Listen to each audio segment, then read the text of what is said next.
this sure was a surprise. I gotta hand it to you guys. I did not expect at all to receive as much support on the Smash video as I did. You really pulled through. And for that, I honestly have to say from the bottom of my heart, thank you. But during the making of that video, there was something I felt was seriously missing. And that is the fact that there was absolutely no Pokemon that made the list. So it got my mind thinking, what other Pokemon would be a great fit for the Smash roster? And after hours of blood, sweat, and tears, I think I've come up with the 5 best candidates that could appear in the next Smash title. I take my list very seriously.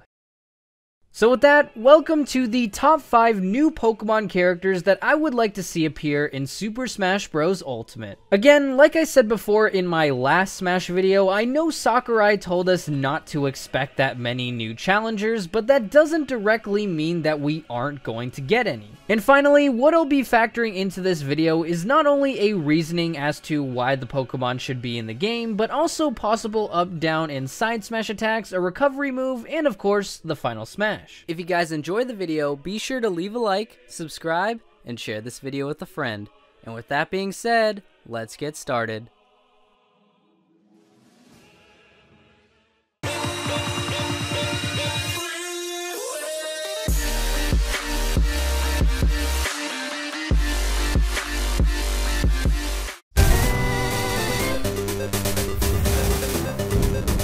Coming in at the number 5 spot, we have one of the most iconic Pokemon of all time being Snorlax. Now I know what you might be thinking. Arizo, like how could you possibly think Snorlax could work in Smash? He's too fat, he can barely move, and he's fat. And to that I say, well, yes, he is pretty big, and of course, that'll be factored in, but this is Smash we're talking about here. Sakurai can literally make anything work. Also, Snorlax has been seen to move pretty decently for its size when it feels like it, so yeah. I think Snorlax could definitely make sense for a couple of reasons. For one, it's a pretty iconic Pokemon like I said, it's somewhat popular, and he would definitely be unique compared to Pokemon already in Smash. Also, with the upcoming games Pokemon Let's Go Pikachu and Let's Go Eevee bringing back a lot of Gen 1 nostalgia, I believe it would be pretty fitting to have another Kanto representative for the Smash party.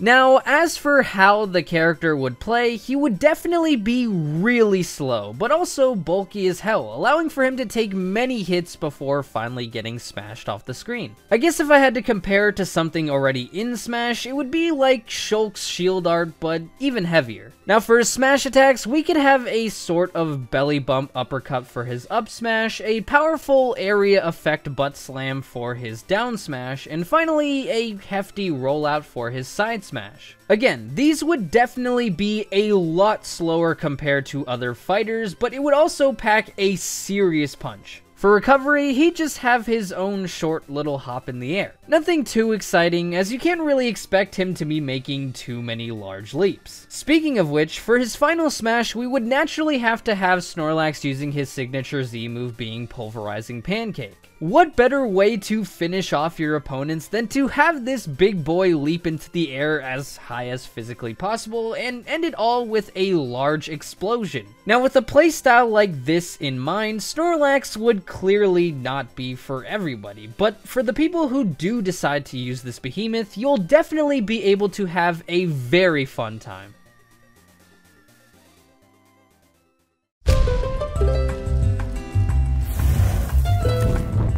Next up, we have a Pokemon that is somehow simultaneously very popular and lacking in love, Incineroar. Now, as you guys know, I picked Litten as my starter for Sun and Moon, so naturally, I really like Incineroar, and I'm sure others do as well. But clearly, there is a large portion of the community that dislikes him solely for being bipedal, and honestly, that kind of sucks. He's a great Pokemon all around, from design to charisma to him not being a fire fighting type, so get over it!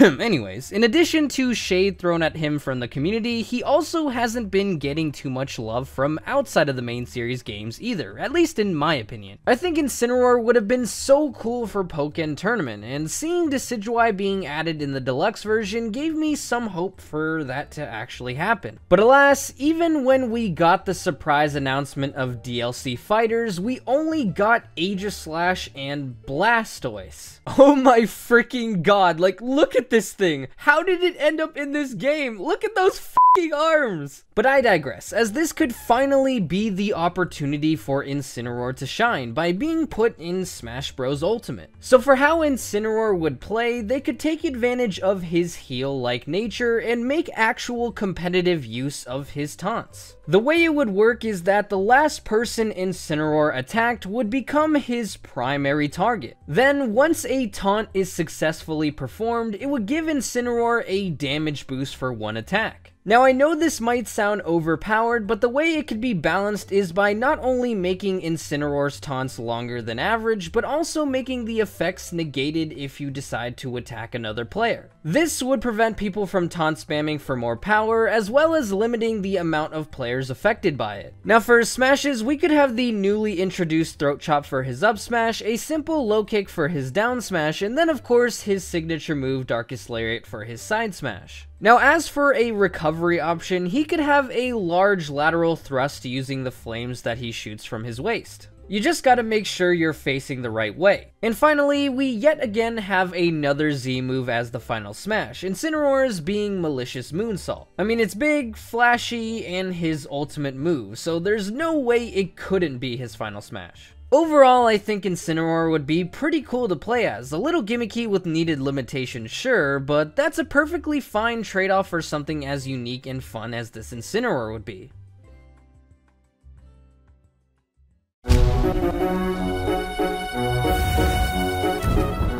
So as I've mentioned a few times on my channel, in the Pokemon Let's Go Pikachu and Let's Go Eevee reveal trailer, we were told that we would have a brand new, never before seen Pokemon in the games. And I strongly believe that it will be a brand new evolution for the next generation. So what better way to give it even more promotion than putting it in Smash, just like Lucario and Greninja. So in this hypothetical, I believe the most plausible evolution would be a fighting type, and this design made by a Pixiv user named Engo fully encapsulates that. This evolution is very tough and gritty and looks like it can handle its own. So for how it would play, it would be very simple in terms of regular attacks, as it is a quadruped. Just imagine Ivysaur or Duck Hunt Dog. For its smash attacks, we would have a painful headbutt to the jaw for its up smash, a lying down kick to the gut using its hind legs for its down smash, and a simple double kick for its side smash, kind of similar to how a horse bucks. For recovery, a simple judo kick for more lateral distance will pretty much suffice. And lastly, for its final smash, we have something that would be like a combination of Mega Man's final smash and Eevee's Z move being Extreme Evo Boost. Brawleon, for a lack of a better name, would call upon its elemental brothers and sisters to deliver a gigantic final attack on your opponents rather than just giving it the power to use by itself. So while this evolution might be a real long shot, I don't really find it too impossible to happen, so here's to hoping that Sakurai and Game Freak might have something nice in store for the fans in both of these upcoming games.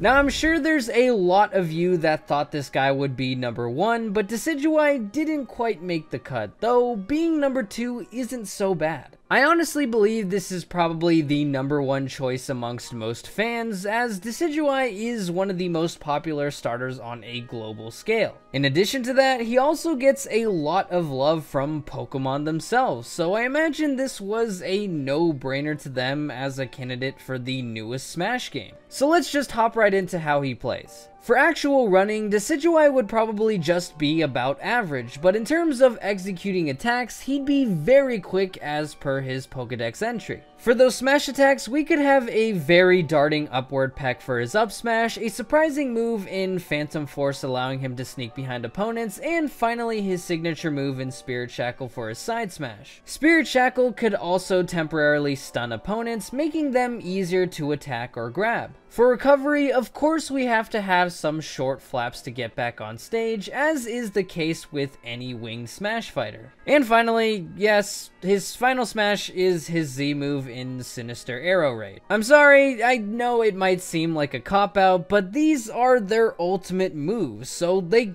kind of have to have them. This is the last one though, I promise. Of course it would work and look similar to how it is in Pokemon Sun and Moon, but I imagine for Smash it would work better as a powerful spread damage attack. All in all, Decidueye may be one of the most obvious choices to have on a Smash list, but it is for a good reason. He would just be so cool to have, and I'm really hoping we'll get to play as him.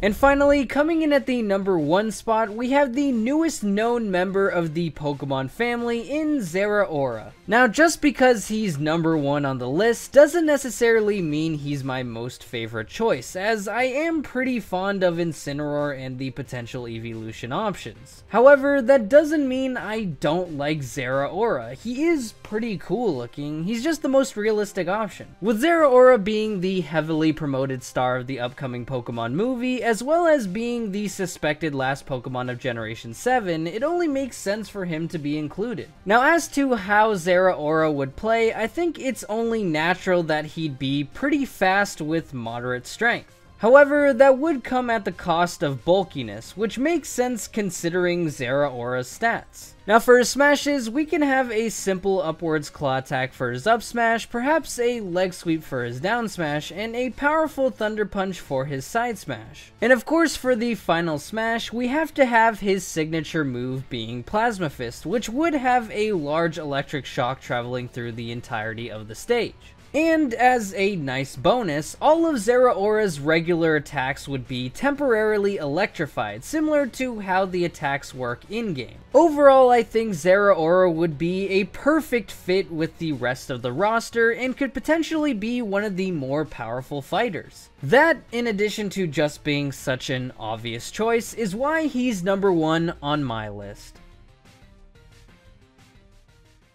Thank you guys so much for watching. If you enjoyed the video, be sure to leave a like and let me know in the comments section below. If you haven't already, subscribe to the channel and become an Aribro today. Also, if you want to see more content other than just Pokemon on the channel, make sure to let me know by leaving a like on this video. I'm of course never going to stop talking about Pokemon, but every now and then a video like this may pop up. If you want to check out the previous video I did, be sure to click the annotation on the left. If you want to see more Pokemon Let's Go videos, click the other annotation on the right. And with that being said, I will see you guys next time.